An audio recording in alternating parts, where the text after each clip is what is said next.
Well, welcome back to the Jesus is Better podcast. My name is Derek Futrell, and this is my wife, Melissa Futrell. Hi. Thankful that she's willing to be here with me. Right now, our church is studying the book of Genesis, and so love it and love the beginnings and foundations of the coming of Christ. But, Genesis 1 and 2 have a lot to say about how God not only began the world and created time, but what he wants us to do with that time and what he wants us to do in this world. We said when we first started studying Genesis that the why of creation is because God is love and he wants to show his creative energy. He wants to show who he is through the creative order. And so our God is a God who has made culture. And so the reason why the first thing he did right out the gate is to make marriage, which is absolutely amazing. So why do you like being married to me? I think maybe that's a longer question than what we have time for, but All right, I got you. Yeah. There are a lot of reasons I like being married to you, but you make me laugh. Well, that's a big thing. Yeah. Right? I know. That's what you said when we first What I said when we started first dating. You said, this is going to work out because I don't get bored with you and you make me laugh. And I was like, whew, that's a lot of pressure, man. I better keep her entertained. So I just And keep you changing have. it. I have. There are things that are all the 100%. time. So even this is entertaining, right? Oh, yeah. So, all right. So God gave us a cultural mandate in Genesis chapter 1. Mm-hmm. And I remember when I first learned this with you, just how transformational it was for me. That first Old Testament class. So you were in seminary. Yeah, Gary Gallioti's class in Old Testament at Southeastern Baptist Theological Seminary changed my life. Yeah. I mean, it did. That first semester, Old Testament. Had it on Tuesdays, I think. Yeah, Tuesday mornings at 7:30 in the morning You or would call 8 me o'clock. from Yeah. commuter housing that evening Oh, and yeah. recount all that you had learned from Dr. Galliotti. Absolutely. But it really did set right what I think I had been missing. I'm very hypercritical of myself. My wife knows this very well.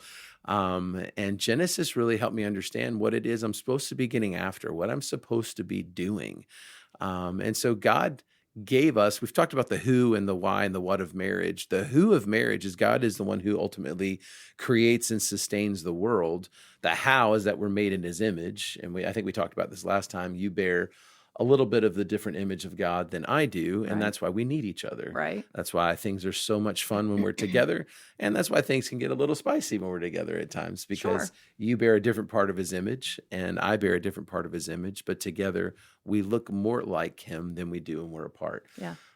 So what are the things I can tell you the things I enjoy about his image in you that's Okay. different than me. So the things I love and enjoy about you and how you bear the image of God is you have a very nurturing piece of his image. You also know how to plan well.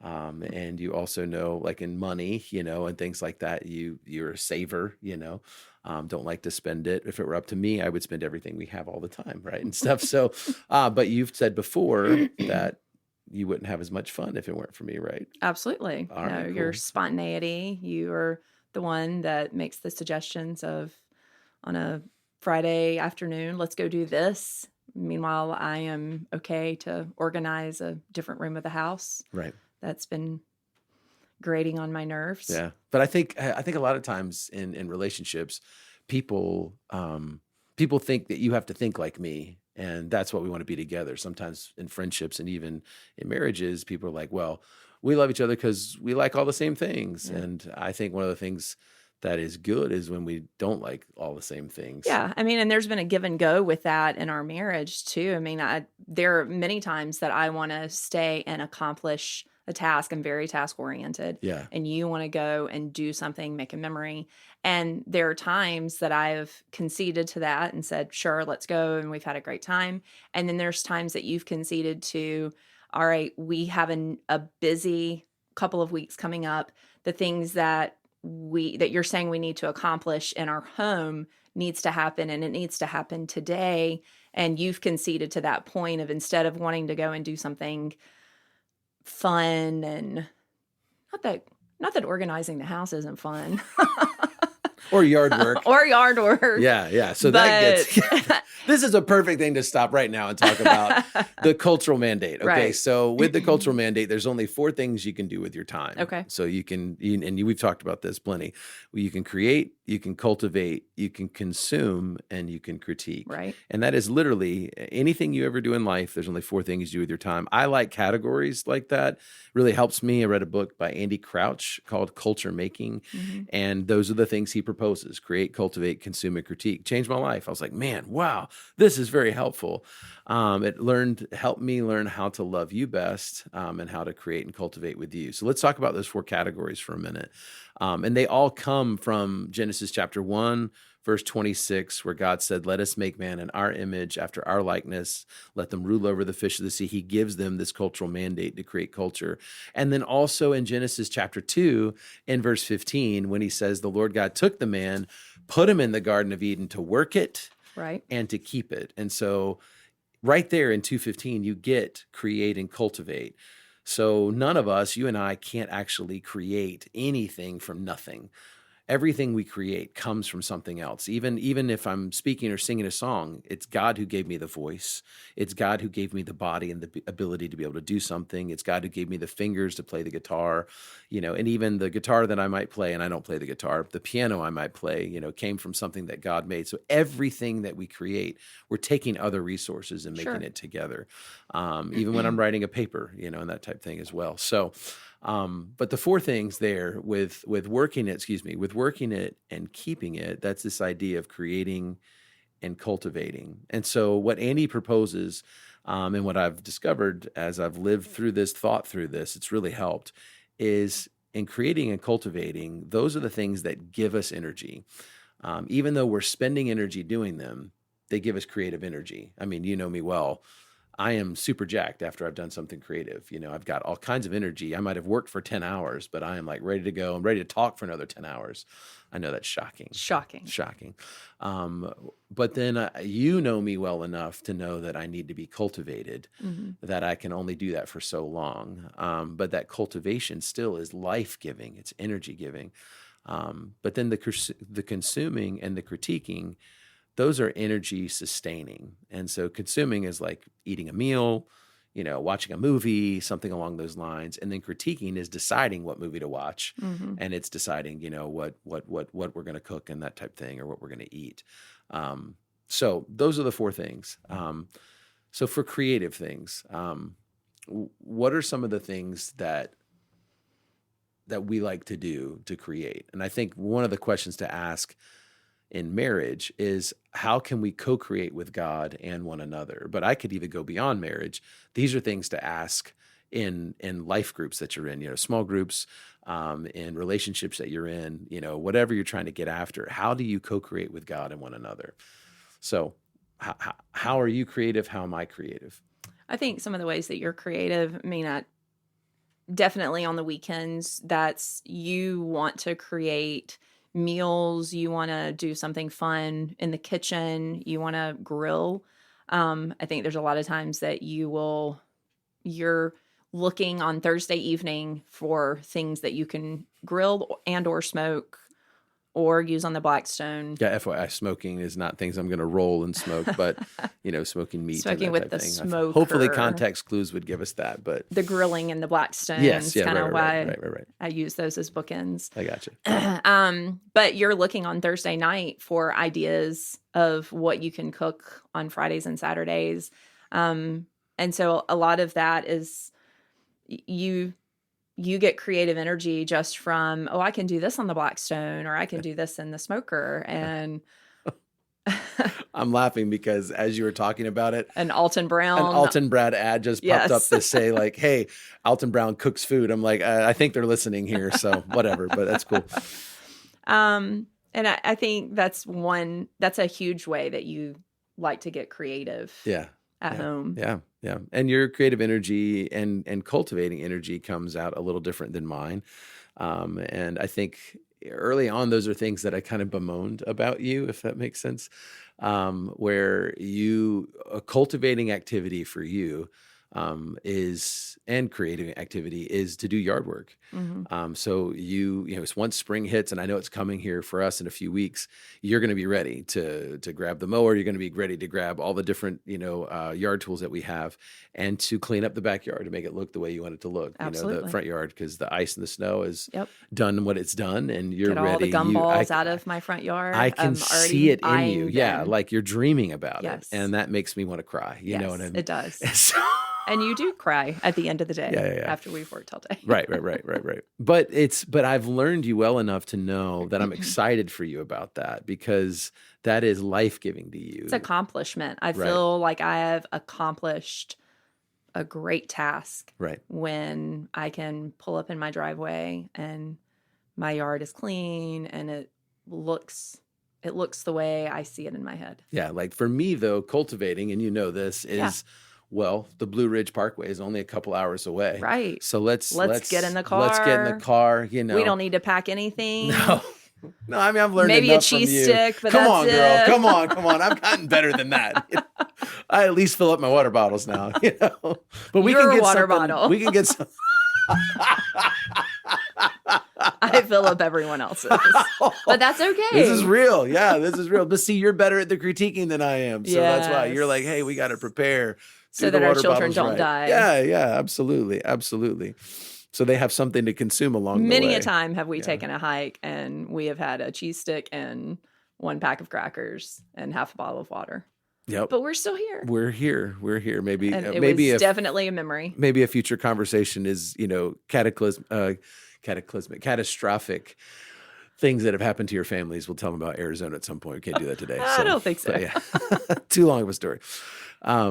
So creating and cultivating, consuming and critiquing are the things that really help us categorize and understand our time. And again, leaning into that creating and cultivating piece. Like I'm excited for you for your artwork to come up, because I know how happy it makes you, and I know how fulfilled you are when you've seen something accomplished. When we take a tree down, it's like you're thrilled. Absolutely. And for me, I'm like, all right, when can we finish this so we can go, to this experience that I want to go to, or something like that. And I used to even get a little chippy with you when it came to, you would go outside and work and you would not pay attention to the time. And then it would go well beyond, a time for you where you get super tired, or you wouldn't want to make anything or cook anything. And I didn't really want to get pizza in the evening or something along those lines. I wanted to cook something. And so when we would approach that Saturday, we would not communicate very clearly about what our expectations were. And those would end up being some of our hardest days. Sure, right? absolutely. And I think that is something that we have learned in the later years of marriage, that I do like to do those things out in the yard, and I do like to work for hours on end doing that, and I lose track of time very easily Right. with that kind of stuff. Whereas, and I am happy to take a break from making meals on the weekends, and we have figured out a good rhythm that if it's going to be a day like that, we communicate clearly in the morning what are your expectations for the day. And that's something that we've done just in the last few years, of asking each other, what are your expectations for the day? What do you want to accomplish by the end of the day? And that has helped tremendously of cutting down on the angst and the ire we have that we can have with one another, and the irritation of the other person not meeting the expectation that we had in our head, the one that we didn't voice. The expectations we didn't vocalize. Right. And then when the other one didn't meet, holding a grudge or being angry with the person. Exactly. And so a lot of times it's become a thing of, if we have a day that we're working out in the yard, we have already talked about it in the morning, and by mid-afternoon, you're heading inside to start meal preparation for us to have food for that evening. And for me, that is a blessing, because it's something that I don't have to think about. It's yard work for me is mindless. Right. And I don't have to give a whole lot of mental energy to. And so it's nice for me to be able to do that, and then for you to go in and do meal preparation. And for you, meal preparation is something that you very much enjoy, Hmm. um, and being able to provide something good to eat Right. for our family. So Yeah. we have definitely improved over the years with Somewhat, that. somewhat. Catch Somewhat. us on a Saturday in April or May, Yeah, and we'll see. we'll We'll see see. if we're doing well or not. But Exactly. I speak too quickly. no, I think it's good though. Um, I think in cultural expectations, right? Not saying that this is how it is today, but you grew up in the South, and I grew up, still in the South. That's a story for another day too. Less in the South. Less in the South. That's how you feel about it. Virginia is still the South, y'all.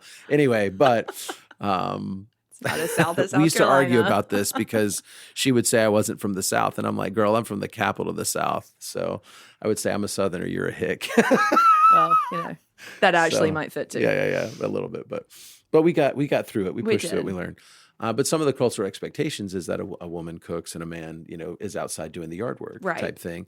And I think we brought some of that into our relationship, Certainly. and had guilt, like, but I really want to cook, but I really want to be the one outside doing the yard work.